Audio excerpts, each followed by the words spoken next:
സംഖ്യകളെ പറയിപ്പിക്കാൻ വേണ്ടി ചില മരവാണങ്ങൾ ഇറങ്ങിയിട്ടുണ്ട്. അതായത് വീട്ടിലിരിക്കുന്ന സ്വന്തം അച്ഛനും അമ്മയൊക്കെ തുമ്മി തുമ്മി ഒരു വഴിയായിട്ട് കാണും.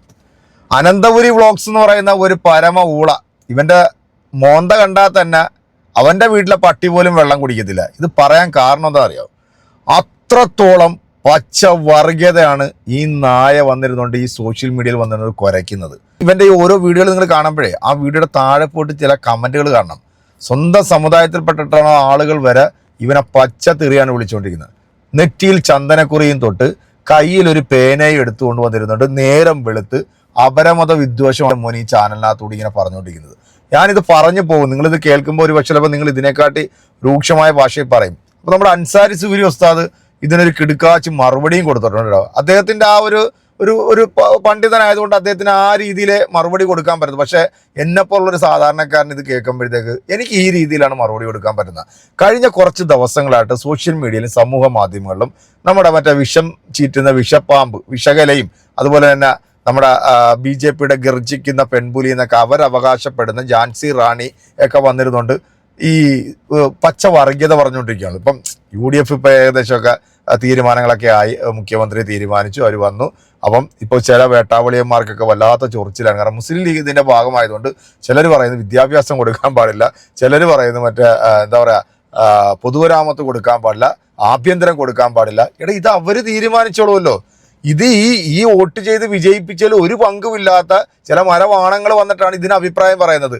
അങ്ങനെ ചെയ്യരുത്, ഇങ്ങനെ ചെയ്ത് ഞങ്ങൾ അംഗീകരിക്കും, നീയൊക്കെ അംഗീകരിച്ചില്ലെങ്കിൽ നീയൊക്കെ അങ്ങോട്ട് പോ. നമ്മുടെ വിഷകല പറഞ്ഞ കണക്ക് പാകിസ്ഥാൻ എന്ന് പറഞ്ഞ വിഷയയിലേക്ക് ഭയങ്കര എന്തോ ബന്ധമുണ്ട്, നമ്മുടെ എന്തോ ഇതിനൊക്കെ അവിടെ ഉണ്ടെന്നൊക്കെയാണ് ചേച്ചി പറയുന്നത്. അപ്പോൾ നീയൊക്കെ ഞങ്ങളോട് പറയുന്നതിനെക്കാട്ടിലും നീ അങ്ങോട്ട് പോകും. കാരണം ഞങ്ങളൊക്കെ ഈ രാജ്യത്ത് ജനിച്ചു വളർന്നവരാണ്, ഞങ്ങൾക്കറിയാം ഇവിടെ എന്താ ചെയ്യേണ്ടതെന്നുള്ളത്. എന്തായാലും ഈ അനന്തപുരി വ്ളോഗ്സ് എന്ന് പറയുന്ന ഈ പരമ മറ്റവനുണ്ടല്ലോ, ഇവനെ ഞാൻ എന്താ പറയണ്ടേ, ഈ വീഡിയോ കണ്ടു കഴിയുമ്പോൾ നിങ്ങൾക്ക് മനസ്സിലാവും. ഈ വർഗീയത പറയുമ്പോഴത്തേക്ക് ചില പുരോഹിതന്മാർ വന്നിട്ട് അതിന് അഭിപ്രായം പറയുമ്പോഴത്തേക്ക് ഇവൻ പെട്ടെന്ന് വന്നിട്ട് അങ്ങോട്ട് ഇവൻ്റെ മറ്റേ രാജ്യസ്നേഹം, ഈ രാജ്യത്തെ ഒറ്റ കൊടുത്തിട്ടുള്ളതും ഈ രാജ്യത്തിൻ്റെ പൗരന്മാരെ മനുഷ്യനെന്ന് പോലും മതിക്കാതെ അവരെ ഇഞ്ചിഞ്ചായിട്ട് മൃഗതുല്യമായിട്ട് കൊന്നൊടുക്കുന്ന നായ്ക്കളായിട്ടുള്ള നിന്നെപ്പോലുള്ള വർഗങ്ങൾ ഹൈന്ദവ സമൂഹത്തിന് വരെ നാണക്കേടാണ്. കാരണം അവർ നല്ല ഹൈന്ദവ സമൂഹങ്ങൾ ഇവന് നല്ല രീതിയിൽ ഇവൻ്റെ അണ്ണാക്കി തന്നെ മറുപടി കൊടുക്കുന്നുണ്ട്. എന്തായാലും നമുക്കിതേ ഉസ്താദ് കൊടുക്കുന്ന ഈ മറുപടി വളരെ സൗമ്യമായ രീതിയിൽ ഉസ്താദിന് കൊടുക്കാൻ പറ്റത്തുള്ളല്ലോ. അപ്പോൾ അതൊന്ന് കേട്ടിട്ട് ബാക്കിയും കൂടെ ഞാൻ പറയാം. തന്നെയാണ് ഇന്ത്യ എന്ന് പറയുന്നത് ഹിന്ദു രാഷ്ട്രമാണ്. തർക്കമില്ല കേട്ടാ, ഇന്ത്യ എന്ന് പറഞ്ഞ ഹിന്ദു രാഷ്ട്രമാണ്. ഹിന്ദു എന്ന വാക്കിനർത്ഥം ഇന്ത്യക്കാരെന്ന് മാത്രമേ ഉള്ളൂ. സിന്ധു നദീതീരത്ത് താമസിച്ച മനുഷ്യന്മാരെ പേർഷ്യക്കാർ, സിന്ധുകാർ, അവർക്ക് പ്രൊണൗൺസ് ചെയ്യാൻ കഴിയാത്തതുകൊണ്ട് ഹിന്ദുകാർ അൽ ഹിന്ദ് എന്ന് വിളിച്ചത് പേർഷ്യക്കാരാണ്. നമ്മളെല്ലാം ഹിന്ദുകാരാണ്, നമ്മളെല്ലാം ഇന്ത്യക്കാരാണ്. ഇന്ത്യ എൻ്റെ രാജ്യമാണ്, എല്ലാ ഇന്ത്യക്കാരും ചേട്ടനടക്കമുള്ളവർ എൻ്റെ സഹോദരന്മാരാണ്. അതിനകത്ത് തർക്കമൊന്നുമില്ല. പിന്നെന്താ പ്രശ്നം? ഒരു ചുക്കും ചുണ്ണാമ്പ് ഒരു കോണത്തിലെ മോനും ആഗ്രഹിക്കണ്ട. ഊഷോ എൻ്റെ ചേട്ടാ, ഒരാശയത്തെ പ്രതിഫലിപ്പിക്കാൻ ഈ തെറിയുടെ ആവശ്യമുണ്ടോ? ചേട്ടൻ്റെ നെറ്റിത്തലത്ത് കാണുന്ന ചന്ദനക്കുറി ഒരു മതത്തിൻ്റെ ഐഡന്റിറ്റി അല്ലേ? ഈ തലയെ കെട്ടിക്കൊണ്ട് ചേട്ടൻ ഈ പറഞ്ഞ അതേ വാക്ക് എനിക്ക് പ്രയോഗിക്കാൻ കഴിയും. എനിക്ക് വഴങ്ങാതിരിക്കും ഈ വാക്കൊക്കെ.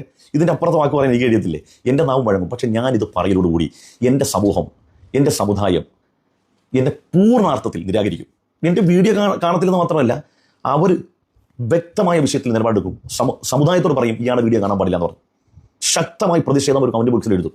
താനൊക്കെ എന്തും മുസ്ലിയാരാടോ, താനൊക്കെ എന്ത് പണ്ഡിതർമാണ് ചെയ്യുന്നത്, തെറി പറയുക, ഇതൊരു വിശ്വാസിക്ക് പറ്റിയാണെന്ന് ചോദിക്കുവരും. ചേട്ടൻ്റെ കമൻറ്റ് ബോക്സ് മുഴുവനും പച്ച തെറി എഴുതിയിരിക്കുന്നത്. ചേട്ടൻ ആർക്ക് വേണ്ടി സംസാരിക്കുന്നത്? ഹിന്ദു മതത്തിന് വേണ്ടിയും സനാതന ധർമ്മത്തിന് വേണ്ടിയല്ലേ? അതൊരു പരിശുദ്ധമായ ആശയമാണെന്ന് വിചാരിച്ചിട്ടല്ലേ ചേട്ടൻ ഈ സംസാരിക്കുന്നത്? ചേട്ടൻ്റെ ഈ ആശയം ചെറിയ കുട്ടികളെ കേൾപ്പിക്കാൻ പറ്റുമോ? ചേട്ടൻ ഈ പറയുന്നതിന് ഗൗരവം ചേട്ടന് മനസ്സിലാകുന്നുണ്ടോ? അതാ 4 മിനിറ്റത്തെ ചേട്ടൻ്റെ വീഡിയോയിൽ എത്ര പ്രാവശ്യം അനാവശ്യം പറയുന്നുണ്ട്. ചേട്ടൻ ഇതൊന്നും മനുഷ്യൻ ഉൾക്കൊള്ളത്തില്ലെന്നേ. നമ്മുടെ പഴയ കാലമല്ല, ജനം പ്രബുദ്ധരാണ്.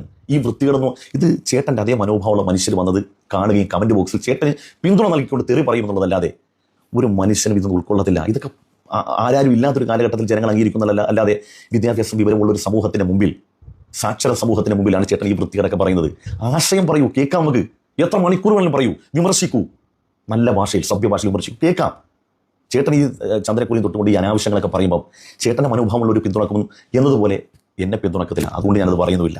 അത് പറയാതിരിക്കുന്നത് പിന്തുണ കിട്ടാത്തതുകൊണ്ടല്ല, ഞാൻ ഉൾക്കൊള്ളുന്ന ദർശനം നിങ്ങൾ പറഞ്ഞില്ലേ തീവ്രവാദ ഭീകർ ആ ദർശനം നിങ്ങളുടെ കാഴ്ചപ്പാട് ആ ദർശനം അത് പറയാൻ അത് സമ്മതിക്കുന്നില്ല എന്നുള്ളതാണ്. എൻ്റെ ഏതെങ്കിലും ഒരു വീഡിയോയിൽ അങ്ങനെ പറഞ്ഞതായിട്ട് ചേട്ടൻ കാണിക്കാൻ കഴിയും? ചേട്ടൻ എനിക്കുള്ള മറുപടിയല്ല പറയുന്നത്, ഇല്ലിയാസ് ഫാദിലിക്കുള്ള മറുപടി പറയുന്നത്. പക്ഷേ വാക്കുകൾ കടന്നു പോവുകയാണ്, മോശമാണ് ചേട്ടാ. ഇവിടെ തീവ്രവാദി കോടികൾ വന്ന് ഉണ്ടാക്കി എന്നെ തള്ളി ഇവിടെ ഭരിക്കാം 2050 ആയാലും താനൊക്കെ ഇവിടെ നിന്ന് സ്ഥലം വിടും മിക്കവാറും. ചേട്ടാ ഞങ്ങളൊക്കെ സ്ഥലം വിട്ടാനുള്ള അവസ്ഥ ചേട്ടൻ അറിയാവാ? ഞങ്ങൾ സ്ഥലം വിട്ടാൽ ഏറ്റവും അധികം ഇവിടെ പ്രയാസപ്പെടാൻ പോകുന്നത് ഇവിടുത്തെ ഹിന്ദുക്കളാണ്.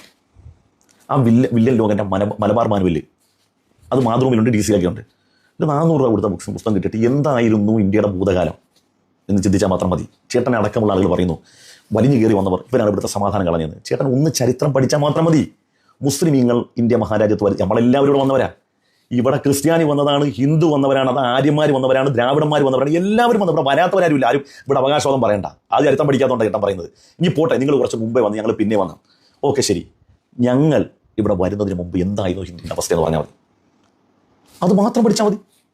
അവരുടെ ശ്മശാന ഭൂമിയായിരുന്നു ഇത്, അവരുടെ മോർച്ചറി ആയിരുന്നു ഇത്. അതേട്ടനറിയോ? ഞാൻ ഇടയ്ക്കൊക്കെ ആ വാക്ക് ഉപയോഗിച്ചിട്ടുണ്ട്. ഈ പുട്ടിന് എന്ത് പേരായിരുന്നു പറഞ്ഞതറിയോ? പുട്ട് ആരുടെ ഭക്ഷണമായിരുന്നു അറിയോ ചേട്ടന്? അതുപോലെ തന്നെ ഹൈന്ദവ സഹോദരങ്ങൾ അവരുടെ വീടെന്ന് പറയാൻ പറ്റുമായിരുന്നു? വില്ലൻ ലോകൻ്റെ മലബാർ മാനുവലൊന്ന് വായിച്ചാൽ പ്രശ്നം തീർന്ന്. അപ്പോൾ ഒന്ന് വായിക്കാൻ ശ്രമിച്ചാൽ മതി, ഈ പ്രശ്നങ്ങളൊക്കെ തീരും. ചേട്ടാ നമ്മൾ വെറുതെ കുറ്റം പറയണ്ട, ചീത്ത പറയണ്ട. ഒക്കെ ഞാൻ അവസരോചിതമായി പലപ്പോഴും പറഞ്ഞിട്ടുണ്ട്, പിന്നെ അത് ക്ലീശയില്ലെന്ന് വിചാരിച്ചിട്ട് പറയാത്ത പോട്ടെ. RSS BJP ഇനി ഇവിടെ തന്റെയൊക്കെ ലക്ഷ്യങ്ങൾ മാറി ഇവിടെ സമാധാനമുള്ള ഒരു രാഷ്ട്രമായി മാറും. അപ്പം നിലവിൽ ഇപ്പോൾ സമാധാനം ഇല്ല എന്നുള്ളതാണ് ചേട്ടൻ പറയുന്നത്. ചേട്ടൻ അംഗീകരിച്ചു ഇപ്പോൾ സമാധാനമില്ല. സമാധാനക്കേട് ഞങ്ങളായിരിക്കും അല്ലേ?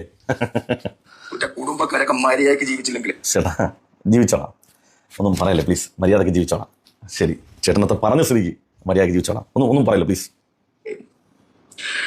ഈ തീവ്രവാദങ്ങൾ ഒഴിവാക്കി മനസ്സമാധാനമായിട്ടും സാമൂഹികമായിട്ടും ഇടപെട്ടുകൊണ്ട് ജീവിക്കാൻ ശ്രമിക്കടാ. പക്ഷെ ഇന്ത്യക്ക് ഒരു പ്രാധാന്യമുണ്ട്, ഇത് ഹിന്ദു രാഷ്ട്രമാണ്. സമ്മതിച്ചു. താനൊക്കെ വന്നു കയറിയപ്പോ സ്ഥലം തന്നതാ. തന്നെയാണ് ഇന്ത്യ എന്ന് പറയുന്നത് ഹിന്ദു. ആര് സ്ഥലം തന്നുള്ള വിശദമായിട്ടൊക്കെ പറയും. ഇപ്പൊ സമയമില്ലാത്തതുകൊണ്ട് ആർക്ക് സ്ഥലം കൊടുത്തെന്ന് ചേട്ടൻ പറയുന്നത്? ആർക്ക് സ്ഥലം കൊടുത്തു? ഇവിടെ അന്നത്തെ കാലത്ത് ജീവിച്ചിരുന്ന ഹിന്ദുക്കൾക്ക് കൊടുക്കാത്ത സ്ഥലം മുസൽമാൻ കൊടുത്തിട്ടുണ്ടോ? അന്നത്തെ കാലത്ത് ഇവിടെ ജീവിച്ചിരുന്ന ഹിന്ദുവിന് ഇവിടെ ജീവിക്കാൻ അവകാശം കൊടുത്തിട്ടുണ്ടോ? പാവപ്പെട്ട ഹിന്ദുവിന് ജീവിക്കാൻ അവകാശം എന്തിനേറെ അവർക്ക് സ്വന്തമായി അവരുടെ ഗോപ്യഭാഗങ്ങൾ മറക്കാനുള്ള അവസരം ഉണ്ടാക്കി കൊടുത്തിട്ടുണ്ടോ? മുട്ടിന് താഴെ മുണ്ടുടുക്കാനുള്ള അവകാശം കൊടുത്തിട്ടുണ്ടോ? കല്ലുമാല ധരിക്കാൻ പോട്ടെ, പരിശുദ്ധമായ ഗ്രന്ഥം നിങ്ങൾ പറയുന്ന ഏതെങ്കിലും ഗ്രന്ഥം അവർക്ക് വായിക്കാനുള്ള അവസരം ഉണ്ടാക്കി കൊടുത്തിട്ടുണ്ടോ? പിന്നെ എന്ത് മണ്ണാകട കൊടുത്തെന്ന് പറയുന്നത്? മുസ്ലിമിന മുസൽമാൻ അങ്ങനെ കൊടുത്തിട്ടുണ്ടെങ്കിൽ അവരുടെ പവിത്രയും പരിശുദ്ധിയും കൊണ്ടാണ്. ഈ നാട്ടിൽ ഇസ്ലാം കടന്നു വന്നപ്പോൾ ഈ കാണുന്ന കോടിക്കണക്കിന് വരുന്ന മനുഷ്യർ എങ്ങനെ ഉണ്ടായി? പെറ്റുപെരിയതാണെന്നാണ് നിങ്ങൾ വിചാരിച്ചിരിക്കുന്നത്? ചരിത്രം പഠിച്ചാൽ മതി. ഇൻഷാ അല്ലാഹ് ഞാൻ വഴിക്ക് വയ്യായി ഇവിടെ പറഞ്ഞുതരാം, പഠിപ്പിച്ചു തരാം. അപ്പൊ എങ്ങനെ സുലാൻ എന്റെ പൊന്നൊസ്താദെ, ഇവനെ പോലെ തലയ്ക്ക് ലശേഷം വിവരമില്ലാത്ത ഈ വിവരം കെട്ട ഈ സംഖ്യ ഓളിയ ചേട്ടാ എന്നൊന്നും വിളിച്ച് വെറുതെ എന്തിനാണ് സമയം പാഴാക്കുന്നത്? ഇതൊക്കെ അർഹിക്കുന്ന അതേ മറുപടി തന്നെ കൊടുക്കണം. ഇവന്റെ തന്തയ്ക്ക് ശ്രീധനം കിട്ടിയതാണ് ഇന്ത്യ എന്ന് പറയുന്ന മഹാരാജ്യവെ. ഈ രാജ്യത്ത് സ്വാതന്ത്ര്യം മേടിച്ചു തന്ന ധീര പോരാളികളുടെ പിന്മുറക്കാരോടാണ് പറയുന്നത് നീയൊക്കെ അങ്ങോട്ട് ഒലത്തിക്കോളാനെന്ന്. എടാ, നീയും നിന്റെ മറ്റവരുമൊക്കെ കൂടും കിടക്കെടുത്ത് നീയൊക്കെയാണ് ഇവിടുന്ന് ഈ രാജ്യം വിട്ടു പോകണം. എന്നാൽ ഈ രാജ്യം നന്നാവും. കാരണം നിന്നെപ്പോലുള്ളവർക്ക് ഈ രാജ്യത്തിന് അന്നും ശാപമായിരുന്നു, ഇന്നും ശാപമാണ്. അന്ന് ബ്രിട്ടീഷുകാരുടെ ഷൂ നക്കി ഇവിടുത്തെ രാജ്യത്തെ പൗരന്മാരെ ഒറ്റുകൊടുത്ത പാരമ്പര്യമുള്ള നീയാണ് ഇവിടെ ഇരുന്നുകൊണ്ട് ഞങ്ങളുടെ രാജ്യസ്നേഹത്തെ അല്ലെങ്കിൽ ഞങ്ങളുടെ ഇതിനെ കളക്കാൻ നോക്കുന്നത്. എടാ, നിന്നെപ്പോലെ വിവരം കെട്ട വിവരദോഷികളുള്ളത് കൊണ്ടുണ്ടല്ലോ, നിനക്കൊക്കെ ജന്മം തന്ന ആ മാതാപിതാക്കളുണ്ടല്ലോ, അവർ തുമ്മി ഒരു വഴിയായി കാണുമായിരിക്കും കേട്ടാ. നിന്നെപ്പോലുള്ള പുഴുത്ത ജീവികളാടാ ഈ സമൂഹത്തിനും ഈ സമുദായത്തിനും നാണക്കേടാകുന്നത്. എന്തായാലും ഇവന്റെ ആ വെല്ലുവിളിയൊക്കെ നിങ്ങൾ കേട്ടല്ലോ അല്ലേ? ഈ അവിടെ കയറിയിരുന്നോണ്ട് ഈ ഉണ്ടാക്കിക്കൊണ്ടിരിക്കുന്നല്ലോ, നീ പൊതുമധ്യത്തിൽ ഇറങ്ങിയിട്ട് നീ ഇതുപോലത്തെ വർത്തമാനം പറഞ്ഞാണ്ടല്ലോ, നിന്റെ സമുദായത്തിൽപ്പെട്ടിട്ടുള്ള നല്ലവരായിട്ടുള്ളവരുണ്ടല്ലോ, നിന്റെ ചെകിളെ അടിച്ച് പൊളിക്കും നായെ. കാരണം നിന്നെപ്പോലുള്ള എനിക്കൊക്കെ ഇതാണ് മറുപടി, ഇതാണ് അർഹിക്കുന്ന മറുപടി. നീ ഇരുന്നോണ്ട് കൊണയടിക്കുന്നുണ്ടല്ലോ, 3 സീറ്റ് കിട്ടിയതിൻ്റെ ആ വലിപ്പം കാണിച്ചുകൊണ്ട് നീ ഇവിടുത്തെ ഒരു സമുദായത്തിന്റെ നെഞ്ചത്തോട്ട് കയറിയിട്ട് തൊലിക്കാനായിട്ട് വന്നാൽ നീ നിന്റെ സമുദായ സ്നേഹം പറ. നിനക്ക് നിന്റെ സമുദായത്തെക്കുറിച്ച് പറയാം, എനിക്കെൻ്റെ സമുദായത്തെക്കുറിച്ച് പറയാം മാന്യമായ രീതിയിൽ. അല്ല നിന്നെപ്പോലുള്ള വിവരം കെട്ട വിവരദോഷികൾ അണ്ടിമുക്ക് ശാഖയിൽ ചെറുപ്പം മുതലേ പോയി ഞങ്ങൾ മാത്രമാണ് നല്ലത്, ബാക്കി ഇവിടെയുള്ള എല്ലാവരെയും അങ്ങ് തുടച്ച് നീക്കണമെന്ന് ചിന്തിക്കുന്ന നീയുണ്ടല്ലോ, നിന്നെപ്പോലുള്ള നാറികളെയൊക്കെ ഈ പൊതുമധ്യത്തിൽ ആളുകൾ വിചാരണ ചെയ്യുന്ന ഒരു സമയം അതുണ്ടാകും. ലശേഷം പോലും വിവരം ഇവന്റെ അടുത്തൂടെ പോലും പോയിട്ടില്ല അങ്ങനെ എന്തെങ്കിലും ഉണ്ടായിരുന്നുണ്ടെങ്കിൽ ഇവൻ നമുക്ക് മന്ദബുദ്ധി എന്നെങ്കിലും വിളിക്കായിരുന്നു. വേട്ടാവളിയന്മാർക്ക് നിങ്ങളാണ് മറുപടി കൊടുക്കേണ്ടത്. കൃത്യമായിട്ട് കൊടുക്കുക. നമ്മൾ അടുത്തൊരു വീഡിയോ വീണ്ടും കാണാം.